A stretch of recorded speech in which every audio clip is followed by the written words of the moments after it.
अस्सलामुअलैकुम, मेरा नाम अब्दुल हादी और मैं आपके सामने हाज़िर हूँ एक सीरीज़ के साथ, जिसकी डिफरेंट एपिसोड में हम लोग ये देखेंगे कि इस्लाम के अहकामात पर अमल करना आपको कैसे हेल्दी रख सकता है। तो चलिए वीडियो स्टार्ट करते हैं। इस्लाम और हेल्थ का आपस में बहुत अच्छा ताल्लुक़ है और इस बात का अंदाज़ा आप इस्लाम के कुछ बुनियादी फ़राइज़ को देखकर भी लगा सकते हैं। मसलन आपने कहीं न कहीं व्हाट्सएप या फेसबुक पे ज़रूर देखा होगा कि के रमज़ान के रोज़े रखना जो है वो कितना फ़ायदेमंद है हमारी बॉडी के लिए।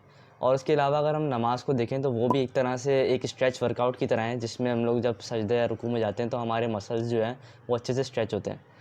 और साथ ही साथ जब हम लोग हज पर जाते हैं तो उसमें भी हमें बहुत ज़्यादा चलना पड़ता है और चलना भी जो है वो हमारी सेहत के लिए बहुत ज़्यादा फ़ायदेमंद है और ये साइंटिफिकली प्रूवन भी है। और अगर हम नबी सल्लल्लाहु अलैहि वसल्लम की ज़िंदगी पर गौर करें तो उनकी ज़िंदगी में भी हमें इस तरह की मिसालें मिलती हैं। जैसे कि नबी वसल्लम के बारे में आता है कि नबी वसल्लम जल्दी सो जाया करते थे और जल्दी उठ जाया करते थे। तो वो वैसे तो तहज्जुद में उनका उठना होता था, लेकिन ख़ैर उनकी हदीस जो है जो मैं आपके सामने रख देता हूँ, जिसमें ये आता है कि नबी वसल्लम इशा से पहले सोना पसंद नहीं करते थे और इशा के बाद किसी से बात करना पसंद नहीं करते थे। और इसके अलावा नबी सल्लल्लाहु अलैहि वसल्लम के बारे में आता है कि नबी सल्लल्लाहु अलैहि वसल्लम ज़ोहर के बाद जो है अक्सर कैलूला किया करते थे और ये भी साइंटिफिकली प्रूवन है कि कैलूला करना भी हमारी सेहत के लिए बहुत फ़ायदेमंद है।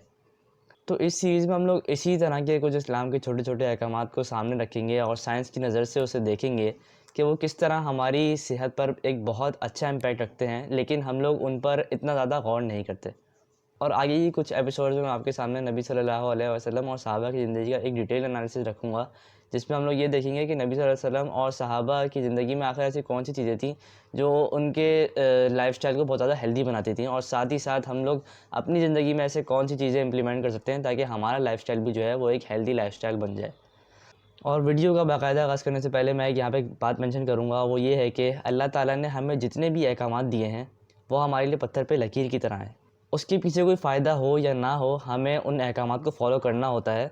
हम लोग उन्हें इसलिए फ़ॉलो नहीं करते कि हमें कोई फ़ायदा मिलेगा, हम लोग बस इसलिए फ़ॉलो करते हैं क्योंकि अल्लाह का हुक्म है। हालाँकि ये अल्लाह की तरफ से एक प्लस पॉइंट है कि अल्लाह ताला ने उसके पीछे जो है हमें बहुत सारे दुनियावी लिहाज से भी फ़वाइद दिए हैं। लेकिन अगेन हम लोग उन अहकामात को इसलिए फ़ॉलो नहीं करते कि हमें उससे कोई फ़ायदा मिले, हम लोग बस इसीलिए ही फ़ॉलो करते हैं कि अल्लाह ने हुक्म दिया है। तो इस सीरीज़ का बनाने का मकसद मेरा यही था कि मैं ज़्यादा से ज़्यादा इस बारे में नॉलेज पर आ सकूँ कि इस्लाम के अहकामात जो हैं, जो कि जिस पर हम लोग इतना ज़्यादा गौर नहीं करते, लेकिन वो हमारी ज़िंदगी पे एक अच्छा इम्पैक्ट रखते हैं और हमें उनको जो है वो ठीक से फ़ॉलो करना चाहिए। तो इस वीडियो में जो चीज़ हम लोग लेकर चलेंगे, जिस टॉपिक को लेके चलेंगे, वो मैंने सूरह अराफ की आयत नंबर 31 से उठाया है। आयत में जो अल्लाह ताला ने ये फ़रमाया है कि ए आदम की औलाद, अपनी ज़ीनत लो जब भी मस्जिद में जाओ और खाओ पियो और हद से ना बढ़ो, बेशक हद से बढ़ने वाले उसे पसंद नहीं। तो इसमें अल्लाह ताला ने हमें 2 अहकामात दिए हैं। एक तो ये कि जब भी मस्जिद जाओ तो अपनी ज़ेबो-ज़ीनत का ख़्याल रखो और दूसरा ये कि खाओ पियो मगर हद से ना बढ़ो। तो पहला वाला हुक्म है, इसको हम लोग डिस्कस नहीं करेंगे और दूसरा वाला जो है इसी को हम लोग इस वीडियो में आगे डिस्कस करेंगे। तो ये जो अल्लाह ताला ने हमसे कहा है कि खाओ पियो और हद से ना बढ़ो, तो इसकी थोड़ी-सी एक्सप्लेनेशन नबी वसल्लम की एक हदीस में मिलती है, जिसमें नबी सल्लल्लाहु अलैहि वसल्लम ने ये फ़रमाया कि इंसान कोई डब्बा नहीं भरता जो कि उसके पेट से बदतर हो। इब्न आदम के लिए यही काफ़ी है कि वो इतना खाए जिससे उसकी कमर सीधी रहे। अगर इतना ना हो सके तो 1/3 खाने के लिए, 1/3 पीने के लिए और 1/3 साँस लेने के लिए। नबी सल्लल्लाहु अलैहि वसल्लम ने इसमें हमें ये हुक्म दिया है इस हदीस में कि खाना पीना है, लेकिन बस इतना खाना है कि जिससे भूख मिट जाए, इतना नहीं खाना कि बिल्कुल एकदम पेट फुल हो जाए।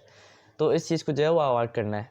अब आखिर इस हुक्म पर अमल करने से हमें क्या फ़ायदा मिल सकता है? तो इसके लिए ये जानना ज़रूरी है कि जब हम खाना खाते हैं तो आखिर प्रोसेस क्या चलता है हमारे पेट में।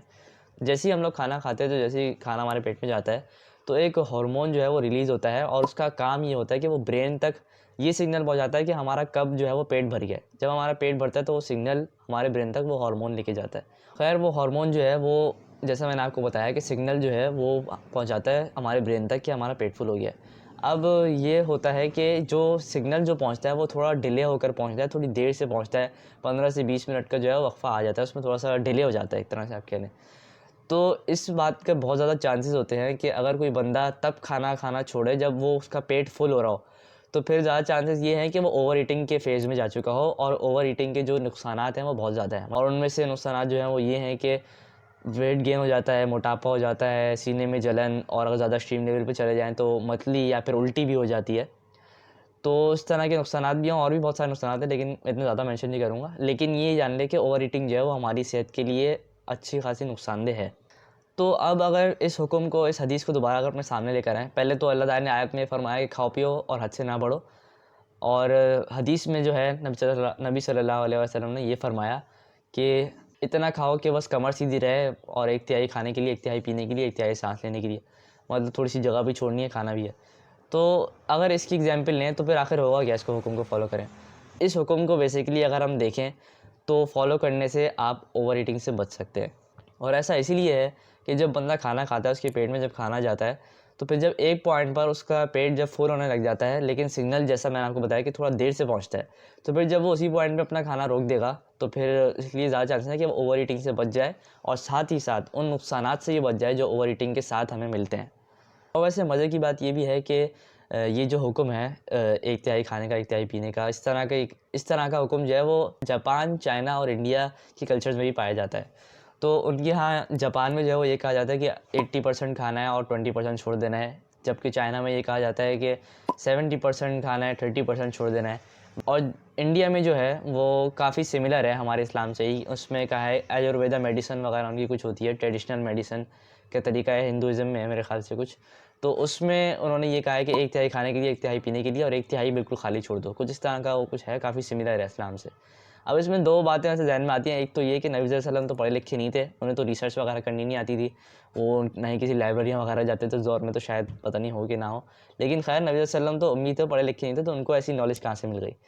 अब दूसरा ये कि हो सकता है कि अल्लाह ताला ने इनके पास भी नबी भेजे हों, लेकिन इन लोगों ने बात को तोड़-मरोड़ के कुछ अलग ही कर लिया, दीन को जो है वो बदल दिया, और बस जो तालीमात थी थोड़ी बहुत वो अपने पास रख लीं। खैर अल्लाह जानता है बेहतर कि क्या बात है, लेकिन ये है बात थोड़ी गौर करने वाली।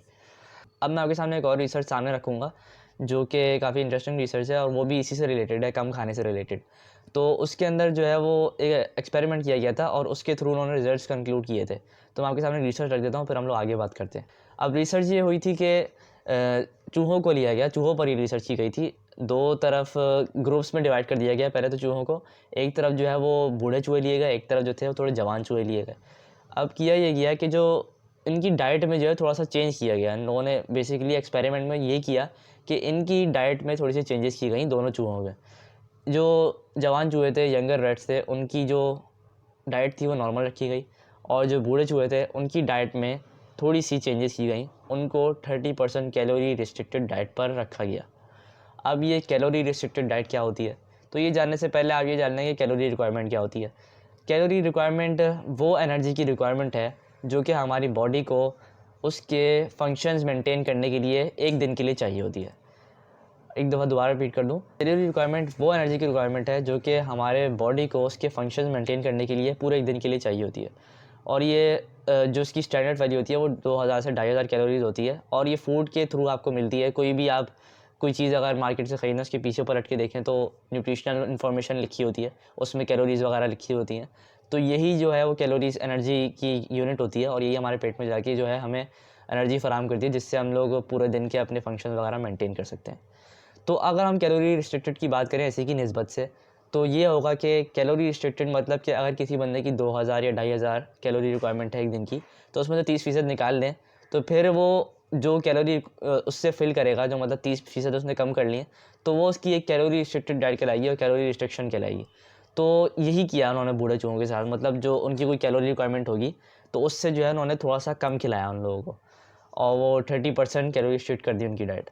तो उसके रिज़ल्ट्स उन्हें क्या मिले? उनके रिज़ल्ट्स जो उन्हें मिले वो काफ़ी अच्छे किस्म के रिज़ल्ट्स मिले। एक तो ये था कि सबसे पहले जो बूढ़े चूहे थे जिनको कैलोरी रिस्ट्रिक्टेड डाइट खिलाई गई, उनके जो सेल्स थे वो जवान चूहों की तरह से होने लग गए। और दूसरा ये कि उनकी जो एज रिलेटेड डिजीज़ेज़ वगैरह होती हैं, एज रिलेटेड सिम्पटम्स आप कह लें, जो एज के साथ-साथ जो चेंजेज़ आने शुरू हो जाते हैं, वो 57% कम हो गए। और इसी स्टडी से उन्होंने 3 रिज़ल्ट जो हैं वो कंक्लूड किए।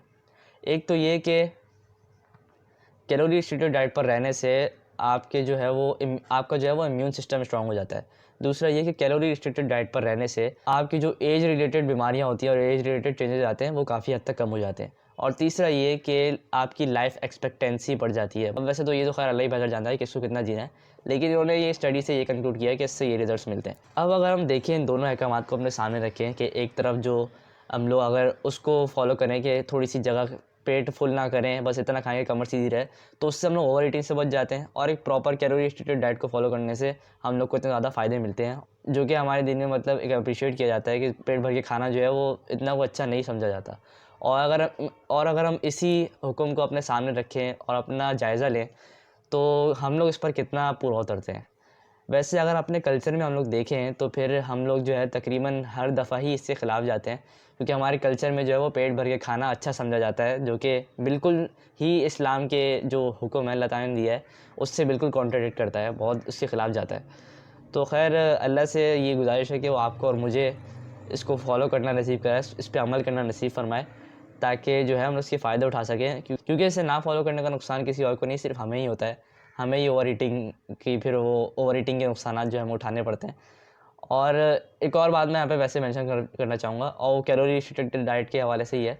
कहीं ऐसा ना हो कि कोई वीडियो देखने के बाद कोई बंदा अपनी मर्ज़ी से कैलोरी रिस्ट्रिक्टेड डाइट पे चले जाए, तो आपने ऐसा नहीं करना, क्योंकि ये थोड़ा नुकसानदेह हो सकता है आपके लिए। वो ऐसा इसलिए कि जब आप अपनी कैलोरीज़ को कम कर देंगे अपनी मर्ज़ी से, तो फिर हो सकता है कि आपको अपने न्यूट्रिएंट्स पूरे ना मिले, प्रोटीन्स वगैरह जो आपके डेली रिक्वायरमेंट होती है वो आपकी पूरी ना हो, और उससे फिर और भी बीमारियाँ हो जाती हैं। तो इसलिए बेहतर है कि आप किसी न्यूट्रिशन से राब्ता करें इसके ऊपर कैलोरी रिस्ट्रिक्टेड डाइट पे जाने से पहले। अदरवाइज़ अगर आप इसको फॉलो करना चाहते हैं कि 70 टू 80% फुल करना है, बाकी छोड़ देना है, तो इसको हाँ बिल्कुल फॉलो करें। ये बल्कि हमारे लिए फ़ायदेमंद ही है और हमें ओवर ईटिंग से बचा सकता है। तो मैं उम्मीद करता हूँ कि आपको ये वीडियो पसंद आई होगी, और इसी के साथ जो है वो इसकी पहली एपिसोड का अख्तिताम होता है। अगर इसमें कोई भी मिस्टेक मुझसे हो गई हो तो उसे प्लीज़ ज़रूर मेंशन कीजिएगा। आप अपनी राय कमेंट्स में ज़रूर दीजिएगा, और फिर मिलते हैं इसकी अगले एपिसोड में। तब तक के लिए अपना ख्याल रखिएगा। अल्लाह हाफ़िज़।